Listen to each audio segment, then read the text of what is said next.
dirais le congrès. C'est un moment important quand même, c'est l'anniversaire de la Ligue, les 150 ans. Pour moi, ça serait du coup pour l'année 2015 la création du BAFA approfondissement numérique qu'on va faire à la Toussaint à la Fédé 37. Pour moi, ça serait la régionalisation de mon secteur dans ma région. Et le fait marquant dans notre région, ce serait la mise en réseau des centres des Pays de la Loire dans le cadre d'un projet autour du vélo. Ça s'appelle le réseau Groupe à Vélo.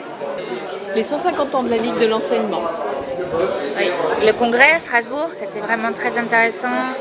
Les 150 ans de la Ligue de l'enseignement. Un très bon remplissage cette année, en étant positif. La neige qui a eu du mal à arriver cette année, c'est vrai. Ça a été compliqué un peu ce début d'hiver. On est des Pyrénéens. Après, moins bien rempli que lui, mais bon, faut pas se plaindre, il faut rester positif.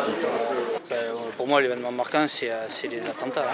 Les attentats avec l'incidence que ça peut avoir après sur notre activité après derrière. C'est une baisse flagrante de l'activité. Voilà. Après, nous, c'est l'été, mais c'est tout le temps l'été parce qu'on travaille pour la période estivale. Du coup, c'est l'été.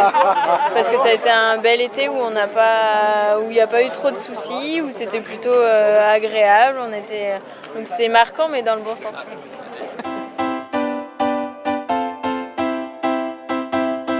Prospective, la démarche qui vise à se préparer aujourd'hui pour demain. Elle ne consiste pas à prévoir l'avenir, mais à élaborer des scénarios possibles et impossibles.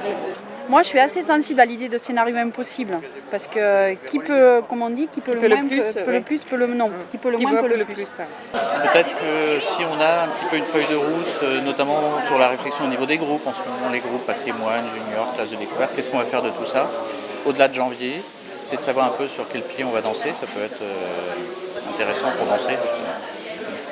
Ça serait déjà pas mal qu'on s'adapte, qu'on soit plus réactif pour s'adapter à l'actualité, au quotidien des enseignants et des écoles et des communes aussi, des collectivités. Pour la première, la démarche qui vise à se préparer aujourd'hui pour demain, je veux bien, mais aujourd'hui, l'avenir, pour moi, en ce qui me concerne, sur les structures dans lesquelles on est, on n'en a pas. Même à court terme, aujourd'hui, on ne sait pas quel est notre devenir. Et pourtant, il y a du potentiel, il y a de la demande, on n'arrive même pas à répondre à la demande. Et aujourd'hui, j'ai envie de dire, mais que fait-on, quoi? Pourquoi ça ne bouge pas? Pourquoi ça ne vient pas? Ok, on en choisit un au hasard. Ouais, c'est ça. Attention. Innovation. Processus consistant à chercher à améliorer, à transformer constamment l'existant. C'est un changement dans le processus de pensée visant à exécuter une action nouvelle. Moi, ça m'évoque le projet éducatif. Mais il faut être plusieurs. Je ne crois pas qu'on puisse le faire tout seul. C'est le groupe qui fait les choses, pas un individu tout seul. Ça, c'est important.